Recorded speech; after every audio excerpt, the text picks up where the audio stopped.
Hello, welcome এনিমোস প্রেজেন্স learn with Omi এই চ্যানেলটিতে। 3ds ম্যাক্সের হাতে খড়ি প্রোগ্রামটি আমরা অলরেডি শুরু করে দিয়েছি। আজকের প্রোগ্রামটির সেকেন্ড লেসন।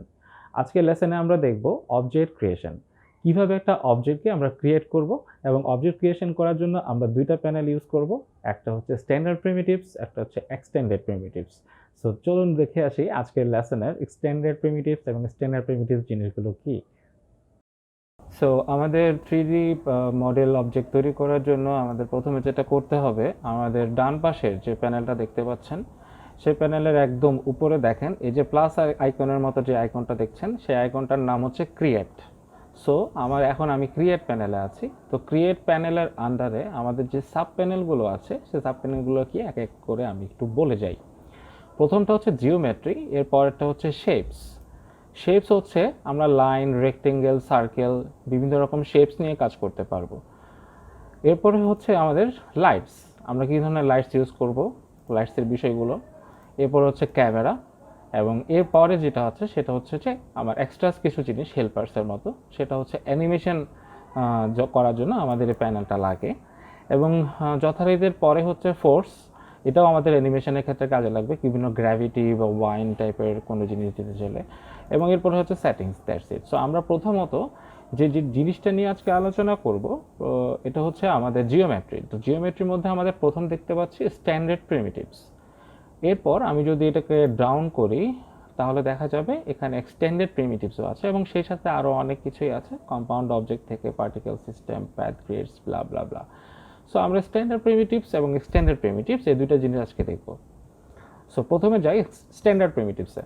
স্ট্যান্ডার্ড প্রিমিটিভসে যাওয়ার পর আমাদের এখানে দেখতে পাচ্ছি আমরা বক্স, কোন, স্ফেয়ার, জিওস্ফেয়ার, অনেকগুলো ধরনের অবজেক্ট আছে। তো প্রথমে আমি একটা বক্স নেই। তো বক্স নেওয়ার জন্য প্রথমে যেটা করতে হবে, আমি চাইলে টপ থেকেও আঁকতে পারি, আমরা চাইলে ফ্রন্ট থেকেও আঁকতে পারি, আমরা যে কোনো একটা ভিউ পোর্ট থেকে আঁকতে পারি, আমরা চাইলে 3D থেকেও আঁকতে পারি। তো এটা আসলে ড্র করা যারা একদম নিউ তাদের জন্য, যেহেতু আসলে হাতে করে প্রোগ্রামটা, সো আমি একদম নতুন করেই বলছি শেখার জন্য। প্রথমে হচ্ছে আপনার মাউসের রাইট বাটনটা ক্লিক করে হোল্ড করে ধরে রাখবেন। এরপর আপনার মাউসটাকে ড্রাগ করবেন। ড্রাগ করার পর এরপর আপনি যেটা ক্লিক করে রেখেছেন সেটা হচ্ছে আপনি আনক্লিক করবেন, তুলে ফেলবেন আঙ্গুলটা। এরপর হচ্ছে আপনি আপনার মাউসটাকে জাস্ট উপরের দিকে বা নিচের দিকে করে ডাউন করেন। নিচের দিকে ডাউন করলে আমার বক্সটা নিচের দিকে ডাউন হবে, এবং উপরের দিকে উঠালে উপরের দিকে উঠবে। সো আমি আমার যতটুকু প্রয়োজন আমি আমার হাইটটা দিয়ে দেন হচ্ছে আমি একটা ক্লিক করব, তাহলে আমার একটা বক্স ক্রিয়েট হয়ে গেল।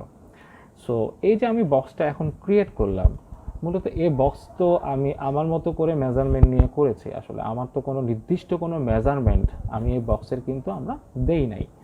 তো আমরা কিন্তু চাইলে এখন নির্দিষ্ট মেজারমেন্ট দিয়ে বক্সটা করতে পারবো। সো প্রথম দিকে যখন আমি এই বক্সটা ক্রিয়েট করলাম, এই বক্সের লেংথ, উইথ, হাইট।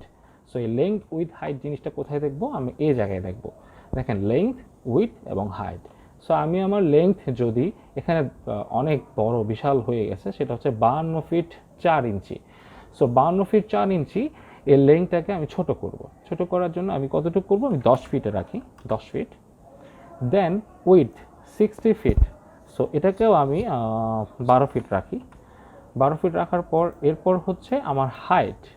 সো হাইটটা আমি 7 ফিট বা 10 ফিট রাখতে পারি, আমি 10 ফিট রাখি। সো আমার অবজেক্টটা হলো এটা। সো আমার কি হলো, অবজেক্টের মধ্যে আমার লেংথ কত, লেংথ হচ্ছে 10 ফিট, উইথ হচ্ছে 12 ফিট, উইথ হচ্ছে 12 ফিট, লেংথ হচ্ছে 10 ফিট এবং হাইট হচ্ছে কি 10 ফিট। সো এই ধরনের একটা বক্স আমি ক্রিয়েট করলাম। সো এই বক্সের মতো করে আমি যদি আবার যাই, যেমন বক্স আছে, বক্সের পাশে কিন্তু কোন আছে, কোন, স্ফেয়ার, আরও অনেক ধরনের অবজেক্ট আছে।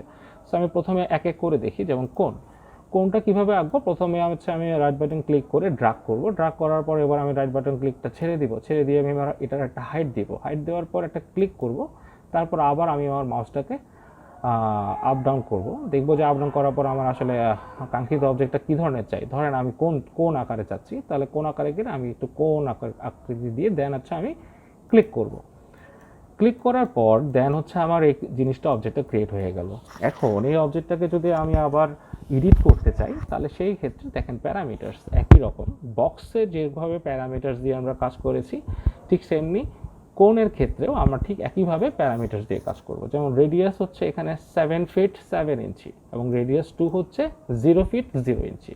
তো আমি রেডিয়াস 1 এবং 2 এই দুইটা রেডিয়াস দেখেই বুঝতে পারছি যে আমার কোণের কোনটা উপরের দিকে হচ্ছে 0 ফিট এবং নিচের দিকে যে রাউন্ডটা সেটা হচ্ছে 7 ফিট 7 ইঞ্চি। সো আমি যদি আমার রেডিয়াসটাকে পরবর্তীতে বাড়াতে বা কমাতে চাই তাহলে সেক্ষেত্রে আমরা এখান থেকে রেডিয়াসটা বাড়াবো বা কমাতে পারবো।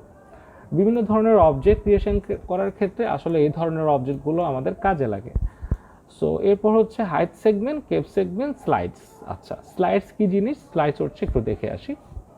আমরা যদি টপ থেকে দেখি, দেখেন আমরা যে কোনো একটা অবজেক্টকে বড় করে দেখার জন্য আমরা একটা শর্টকাট কি ইউজ করব, সেটা হচ্ছে অল্টার ডাব্লিউ। তো আবার যদি আমরা পুরনো অবস্থায় ফেরত যেতে চাই তাও আবার সেম অল্টার ডাব্লিউ। তো আমরা ধরেন টপটা নিয়ে কাজ করব, দেন টপটাকে আমি বড় ভিউ করে দেখতে চাচ্ছি, সেই ক্ষেত্রে অল্টার ডাব্লিউ। দেন দেখেন আমি যদি একটু জুম করি, আমার মাউসের স্ক্রলটা যদি একটু সামনের দিকে নেই, দেখেন প্রত্যেকটা সেগমেন্ট ডিভাইড করা, মানে একদম ফুল রাউন্ড না, শার্প রাউন্ড না। তো শার্প রাউন্ড না কেন? কারণ হচ্ছে এই যে সাদা সাদা যে লাইনগুলো গেল এগুলাকে বলা হয় সেগমেন্ট। তার মানে কি আমার সেগমেন্ট কম। তো আমি সেগমেন্ট বাড়াবো কিভাবে? স্লাইডস যদি আমি বড় করি, বেশি দেই, তাহলে আমার সেগমেন্ট বাড়বে। যেমন এখন আছে 24টা, তো আমি যদি এটাকে বাড়াই এবং সেটাকে 80-তে নিয়ে যাই, দেখেন আমার রাউন্ডটা আগে থেকে অনেক কি স্মুথ রাউন্ড হয়েছে, তাই না? সো এই ধরনের স্মুথ রাউন্ডের ক্ষেত্রে কি করব? আমরা স্লাইডস ইউজ করব। ফাইন, স্লাইডস ইউজ করার পর আমি আমার রাউন্ডটাকে কীভাবে স্মুথ পাবো। একই রকমভাবে কোন বক্সের পর আমরা স্ফেয়ার, জিওস্ফেয়ার, সিলিন্ডার, টিউব এগুলো নিয়েও আলোচনা করব। যেমন স্ফেয়ার কি? একটা রাউন্ড অবজেক্ট। এই রাউন্ড অবজেক্টের পরে এবার হচ্ছে টিউব। টিউব কি জিনিস? টিউব হচ্ছে আমি ফার্স্ট অফ অল রান করি, এবার টিউবের কতটুকু অংশ রান করব, দেন কতটুকু অংশ বড় করব, এটা হচ্ছে জাস্ট টিউব। দেখেন প্রত্যেকটা অবজেক্ট আমি যদি 3D ভিউ থেকে দেখি, দেখেন প্রতিটা অবজেক্ট কিন্তু আমাদের কোনো না কোনোভাবে কাজে লাগবে। তো এই ধরনের টোরাস আছে, এখান থেকে টোরাস আছে, টোরাস আমি ক্লিক করি, ওকে ফাইন। সো আপনারা যেটা করবেন সেটা হচ্ছে এই স্ট্যান্ডার্ড প্রিমিটিভসের মধ্যে যা যা আছে তা একবার একবার করে আপনারা নিজেরা দেখবেন, প্র্যাকটিস করবেন, আই থিঙ্ক আপনাদের জন্য ভালো হবে। সো আমি যদি এরপর স্ট্যান্ডার্ড প্রিমিটিভস থেকে এক্সটেন্ডেড প্রিমিটিভসে যাই, দেখেন এখানে হেড্রা, টোরাস নট, চ্যাম্ফার বক্স, এখানেও সেম অনেক ধরনের অবজেক্ট আছে। যেমন হেড্রা যদি কি আঁকি, হেড্রা কী ধরনের জিনিস? এদের যে কোনো ধরনের আপনার ডায়মন্ড টাইপের কোনো জিনিস, এটা হচ্ছে হেড্রা। এরপর হচ্ছে টোরাস নট। টোরাস নট কি? দেখেন আমি আঁকি আগে। টোরাস হচ্ছে কি আমাদের নট। নট মানে কি? নট মানে হচ্ছে গিট্টু বাঁধা। সো আমরা নট মানে হচ্ছে এই ধরনের গিট্টু বাঁধা কোনো জিনিস, টোরাস নট যদি আমরা এই ধরনের কোনো জিনিস চাই ড্র করতে পারবো। সেক্ষেত্রে হচ্ছে চ্যাম্ফার বক্স। চ্যাম্ফার বক্স কি? চ্যাম্ফার বক্স হচ্ছে একটা বক্স, জাস্ট একটা রাউন্ড বক্স। ক্লিক করব, একইভাবে প্রত্যেকটা জিনিস মাউসে ক্লিক করে ছেড়ে ড্র্যাগ করব, দেন আবার ক্লিক করব, দ্যাটস ইট। সো একইভাবে আপনারা এক্সটেন্ডেড প্রিমিটিভসের জিনিসগুলো নিজেরা প্র্যাকটিস করবেন। প্রতিটা জিনিসের প্যারামিটার্স, যেমন আমি এই অবজেক্টটা আঁকার পর এই প্যারামিটার্সটা দেখতে পাচ্ছি আমার এই জায়গায়, হ্যাঁ, length, with, height, fillet. So আমরা আমাদের এখান থেকে আমাদের মতো করে কি আমার প্যারামিটার্সটা চেঞ্জ করতে পারবো ইজিলি। আচ্ছা, এরপর নিচে যে অংশগুলো দেখতে পাচ্ছি, যেমন length segments, with segments, height segments, হ্যাঁ, এই সেগমেন্টগুলো নিয়ে আমরা পরবর্তীতে আলোচনা করব। আপাতত আজকের ক্লাসে হচ্ছে আমরা একটা অবজেক্ট কীভাবে ক্রিয়েট করব এবং অবজেক্ট ক্রিয়েট করার পর আমরা অবজেক্টটাকে কীভাবে মডিফাই করব, আই মিন লেংথ, উইথ এবং হাইট দিয়ে আমরা কীভাবে চেঞ্জ করব। সো আশা করি আজকের ক্লাসটা আপনাদের এতটুকুই। সো যদি বাসায় টাস্ক আপনারা করতে চান নিজেরা, তাহলে একটা কাজ করবেন, সেটা হচ্ছে আপনারা বক্স বা এই ধরনের কোনো জিনিসগুলোকে আগে আমি যেভাবে করে আমার ভিউ পোর্টে ড্র করেছি এভাবে করে ড্র করে প্র্যাকটিস করবেন।